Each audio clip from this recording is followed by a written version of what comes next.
Hello and welcome back to decision tree learning. So mostly today what we are going to talk about are nonlinear models, implying that the decision boundaries between the data and the class levels are not so clear, and therefore the geometry based classifiers, some of the geometry based classifiers, and clustering methods that we discussed in the previous lectures will not work very well. Okay, so let's begin with a decision tree type learning, and this is a tree data structure which you are familiar with, and the attribute values are categorical. Okay, and therefore it's like in real world data, like for example, where if you are trying to figure out if your stock prices are going up or down, and these are categorical variables, right? These are not continuous, and in a discrete time series type scenario, you are not going to get numerical values. So therefore, a decision tree type algorithm comes in pretty handy. Okay. Of course, you also know that trees can be scaled up and down quite easily, okay, without much hassle. However, the size of the tree also matters, which is a sort of a post pruning method that will come back later. When we discuss the algorithm. Okay, so just the basics first, and the basics are that you build a tree like structure and you have the nodes in a tree, right? So you start from a root node and you go down. As you go down, you have a bunch of leaf nodes, right? So the nodes are just the attribute names. It's like, just to give you an example, what is an attribute name? Let's say you are trying to come up with a decision rule that, okay, given this and this, will I play tennis? Given if the wind is strong and if the temperature is humid and if it's sunny, will I play tennis? Okay, on the other hand, if the wind is weak and the outlook is still humid and it's not an overcast sky and it's sunny, probably I'll play tennis. Things like that, right? So you are expected to come up with sort of a truth table like scenario where you come up with a decision based on different categorical values of your attributes. Okay, so the nodes are just the attributes names. So sunny, like outlook, humidity, wind, so on and so forth. Okay, and the branches, when you are branching off the tree, the branches are the attribute values. Okay, all right.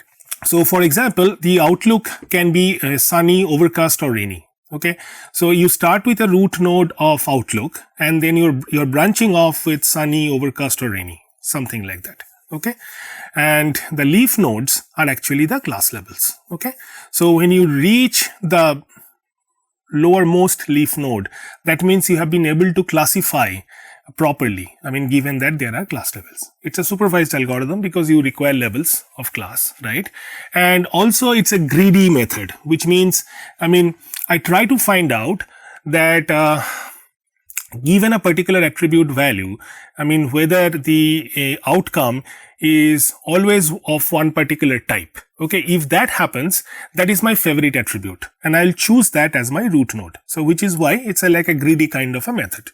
Okay, all right. Having said that, let's just quickly gloss over how to build a decision tree. So we pick an attribute, of course, okay, and divide the data based on these given basis of attribute. For every set created above, you repeat the steps, which is picking an attribute, because once you pick an attribute, you have to pick the next attribute, which will probably give you a pretty good classification model, right? Okay, so for example, you may have values of given a particular data set. For sunny, you may have 3 samples, and for overcast, you have 2 samples. For rainy, you have 5 samples, and for each of these samples, you have an outcome, right? Okay, so these are the attribute values that we are talking about. Okay, and then we would also have to prune the tree, while we are building the tree, and we kind of take out the attributes which are not really useful. This kind of usefulness or not being useful is decided upon a heuristic known as the entropy and information gain. These are the heuristics that we will discuss later on. And then once a tree is built, given that you have kept the bias minimum and the classification is sort of pretty good, which means there is not much difference between the training accuracy and the test accuracy. But even then, if the tree has become a pretty large one, right, then we do some pruning post classification. Okay, all right. So the basic assumptions are, if you have attribute values as continuous, like for example, let's say you have temperature values, instead of being high or low, you have temperature values of, let's say, 35 degrees, 38 degrees, 45 degrees, right? Then you decide a range, right? So let's say between 40 to 50 degrees, you call the temperature high. Between 25 to 39, you call the temperature moderate, so on and so forth. Okay, so you have to, even before starting the classification process, you have to convert the continuous valued attributes to discrete valued attributes. Okay, and the examples are partitioned in a recursive manner, which comes from the natural tree structure. Okay, and the test attributes are also selected based on some heuristic, which we already said, like entropy or information gain. We will later on find out that just using entropy may not cut the deal, so you have to use something else, define something else and use it, and that's known as the information gain. Okay, so all the training examples to begin with are at the root. Okay, all right. So it's pretty simple, right? If you look at the algorithm, you have the data, you split it into attributes, sets, right? And keep on splitting until you reach a leaf node where you have been able to classify. So let's say out of 5 samples here at the leaf node, these are 5,0, which means, there is no mixture in the sample. All these samples are classified either as positive class or as negative class and vice versa. Okay, all right. So there are some termination conditions. We will discuss these later. Okay, and so let's now get down, get our hands dirty, and probably think about what a decision tree is. How does it really work? Okay, so let's begin. All right.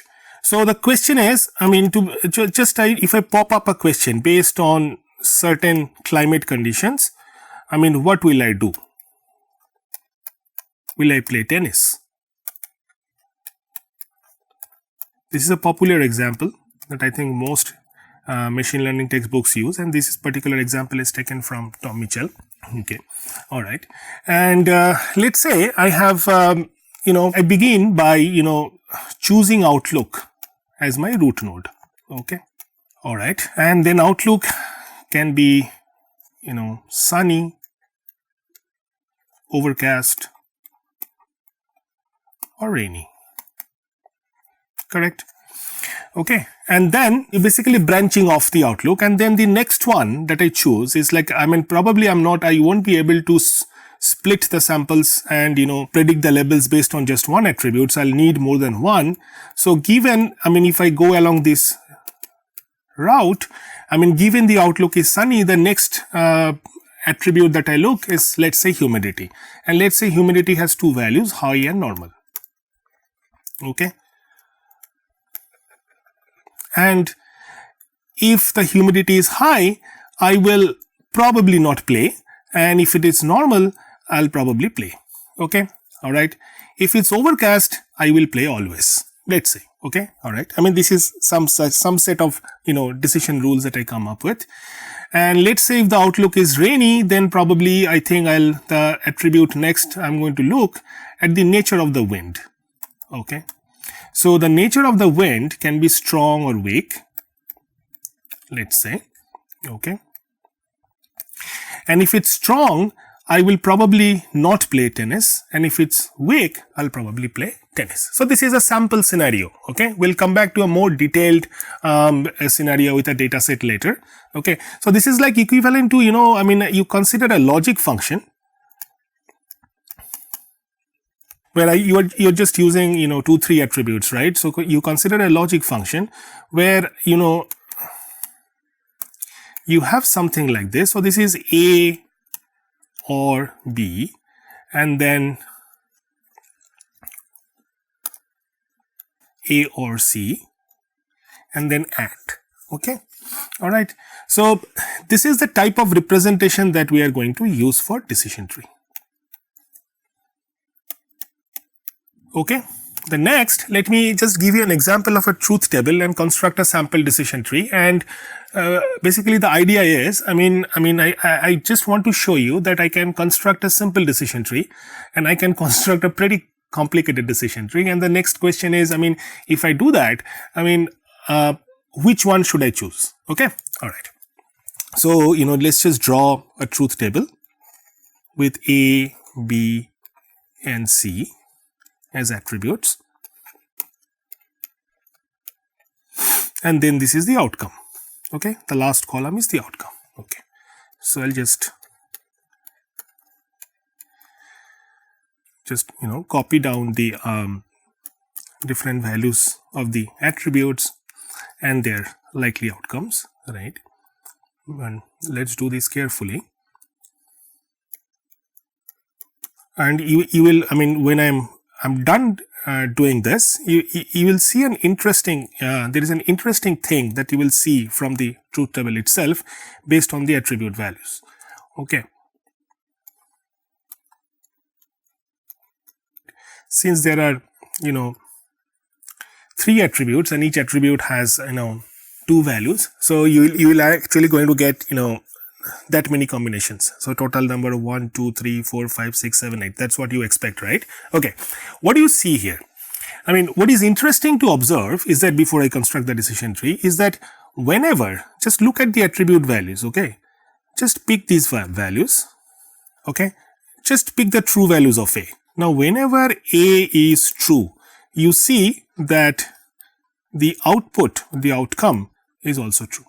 Okay, this is very useful, which means I can easily construct a decision tree based on this. Okay, so let's do that now, right?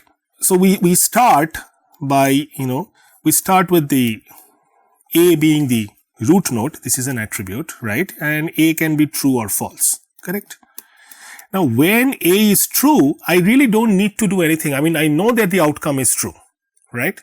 How many samples do I have here? So, I really have like 4 samples where A is true and the output is also true, right? So, I'm able to see from the truth table, the class labels are true or false, right? And this is what we are supposed to predict, right? Come up with a reasonable decision rule. So, at least I know that whenever A is true, the class label is predicted correctly as true, always, right? So, it's sort of like 4, 0, right? Let's say if the So, in fact, there is no mixture of information here. The reason why I'm insisting on this particular term, if there is mixture in the information, like instead of 4 plus and 0 minus, if I had 2 plus and 2 minus or 1 plus and 3 minus, right? There is a mixture of information. That means, I do not have a clear idea whether based on the attribute value of A being true, whether I am able to predict the class level accurately. But in this case, I can. So, it's probably, the entropy or the amount of information here it's not mixed. There is very little chaos in the information, but then that helps, right? Okay. So, this is really useful. This particular observation is really useful in building the tree. Okay. Alright, so let's continue building the tree. When A is false, what happens? When A is false, you then go to the different combinations that you could possibly have, right? So, if A is false, you go to B. Okay, alright. Now, B has 2 options, right? B has 2, true or false. When B is false, when A is false and B is false, what do you see? When A is false and B is also false, you see that you are, there is no mixture in the outcome. Like when A is false and B is false, the outcome is false, right? Okay. So therefore, I can probably terminate here by assigning this as false. However, when B is true, right? When A is false and B is true, when A is false and B is true, actually what happens is you have 2 values of C, which are true and false, correct? Okay. So, you go to C then, okay, alright, and so this could be true and this could be false. You have 2 options, right? Okay. So, when this happens, when C is also false, right, you can see that the outcome is false. So, you can just mark this down as false, and when C is true, you mark this down as true. So there is no confusion here, there is no mixture over here, okay, alright, and thus you built a decision tree, okay, alright. However, I mean, so at least what you see here is it's not very complicated, right? I mean, it's not really very complicated, it's a simple tree, okay. However, if I don't make a judicious decision about a root node, then what will happen? Let's see, okay. So probably I'll just erase this particular tree, right, and draw another. This time I'm not going to start from the attribute A, rather I will start from attribute C, okay. Alright, so when you do that, I mean, you will see that I'll quickly draw this. C has two outcomes, true and false, right, and then based on C being true, you can correspondingly check, you can go to the branching off, and this is where you end.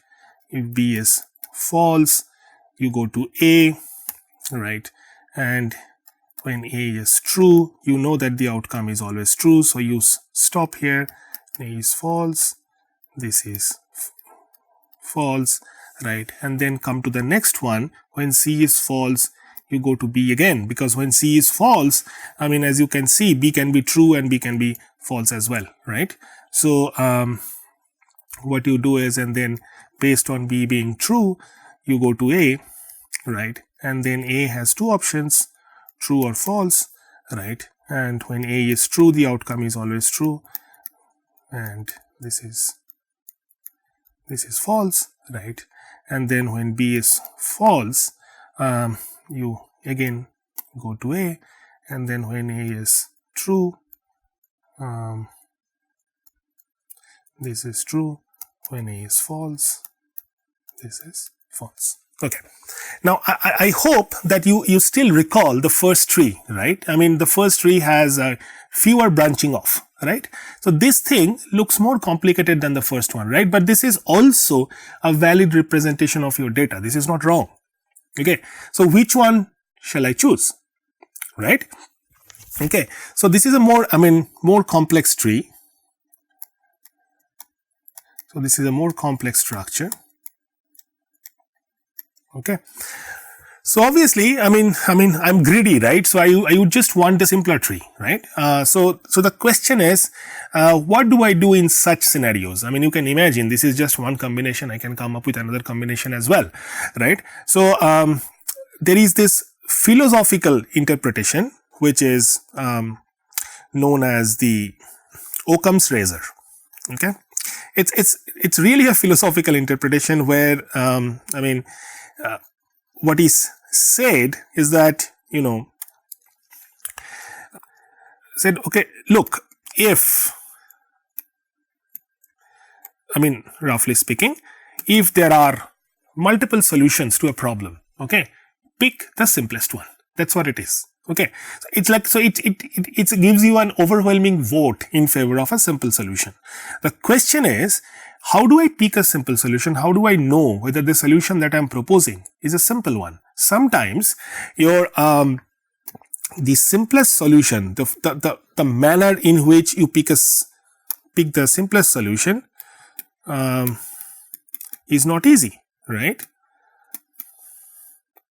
And it could be your worst nightmare. Not the simple solution, but finding the simple solution. It's not so easy. So what do we do in general? So let's, sort of, get down to the more details of the decision tree, right? And then we will actually, what we are going to do is we are going to talk about the ID3 algorithm. Okay. So the goal is that we want a smaller tree. Okay. All right. So, and the reason we want a smaller tree is that, it's obviously less expensive computationally speaking. Okay. And also we would like a systematic way to build the tree. I mean, it cannot be ad hoc. I mean, you cannot. I mean, it cannot be based on a template sort of a thing, right? Okay. So to this effect, Quinlan in 1986, in fact, proposed a brilliant method, okay, which is now universally known as the decision tree method, and he proposed an algorithm to do this, and this algorithm is known as iterative dichotomizer, okay, or ID3. Okay, all right. I mean, I think everybody should read this paper. It's a brilliant piece of work. And so what he did was, what he proposed is like build a top-down T structure. Okay. So I hope you haven't forgotten the example that we have, like the truth table with A, B, C, right? So what you do is you have a best. You start with the best decision attribute, okay. The big question is, how do you choose this, right? Okay, and then assign A as decision attribute to the root node. Okay, so let's just do this step at a time, and then for each value of A, what we do is create new descendancies, create new descendants or nodes, right? Okay, so for example, outlook, right? It could be sunny, overcast, rainy, right? So you branch it off based on outlook, and then from there you create a new descendants, like you can pick humidity and stuff like that, right? Okay, and then once you are done with that, you sort the training examples to the leaf nodes. All right, and if the training examples are perfectly classified, we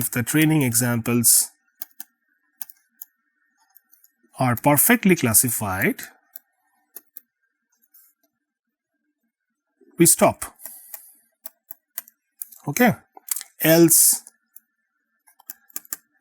what do? We iterate over the leaf nodes. Okay. Okay, so let's see. So this is if I have to give an common man's representation of what ID3 is, this is it. Okay, all right. Okay, okay. So let's once again take some data, just an illustrative example. Okay. And this is sort of an warm up to the actual example and the decision tree in question. Okay, so we'll do that later. So what happens is, let's say I have these things, right? Outlook,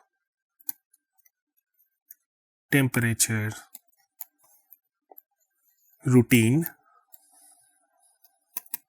and the decision is, shall I wear a coat or not? Okay. So I'm going to use S for sunny, okay, C for cloudy, okay. So okay, so if it's sunny and warm and I'm staying indoor, there is no need to wear a coat, right? Okay. However, if it's cloudy, warm, and I still prefer to stay indoor, no. Then sunny, warm, I prefer to stay indoor, no. And then cloudy, cold, and I choose to go out, right? Then yes, cloudy, cold, I'm still outdoor, yes. sunny, cold, and outdoor. See, it's really not that simple, right? I mean, you would imagine that, okay, if it's cloudy and cold and outdoor, I should wear coat. But if it's sunny, shall I still, But turns out the decision is yes. Okay, all right. So therefore, I mean, we need to look at the instances of each one of these attribute values. Okay, so the question is, let's see how many sunny samples do I have. I have 1, 2, 3, and 4. And how many cloudy samples I have? I have 1, 2, 3. So out of 7 data points, I have 4 sunny and 3 cloudy. Okay, all right. So let's start with the outlook. Okay, all right. So let's just build sort of an illustration over here. So let's say I start from here, outlook. Okay, as I told you, I have 3 plus 4 minus. So plus being cloudy and minus being sunny. So I have 3 instances of cloudy outlook and 4 instances of sunny outlook, right? Okay, so the sunny and cloudy are the attribute values which I use to branch it off, right? Exactly like what Quinlan asked us to do. Now the next thing is, let's look at sunny. Right. Okay. Now, out of the 4 instances of sunny, am I wearing coat all the time? I don't think so, right? Because you see this instance, this one and this one, these are the 3 sunny instances where the decision is no, no, and no. Wear coat, no. However, this particular instance, the decision is wear coat, yes. Okay. So let's split this up into 1 yes and 3 no's. Okay, all right.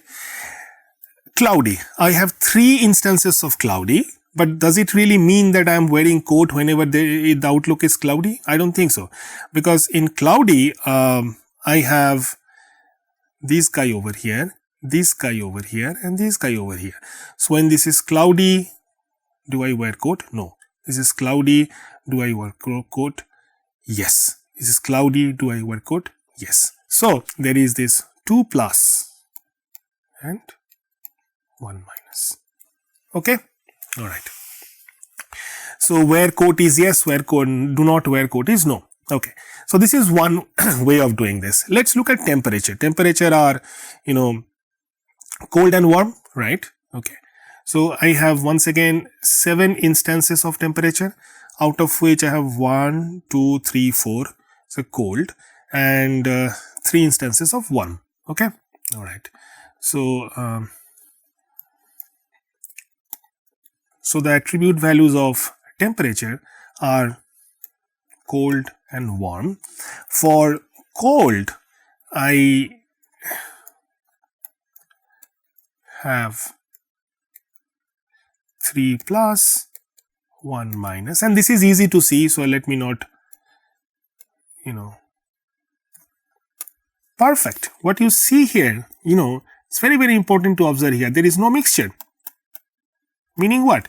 When the temperature is warm, I actually know what to do. I am not confused. However, when the temperature is cold, I do have a mixture of levels here. But when the temperature is warm, let's say warm, warm, warm, I know I am not wearing coat.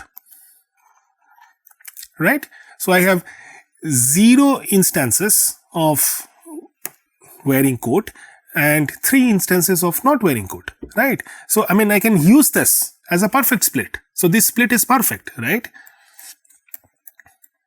Okay. However, I mean, if I choose another one, right, which is routine, right? Okay. Now, once again, I have 7 instances. Routines are indoors and outdoors, right? So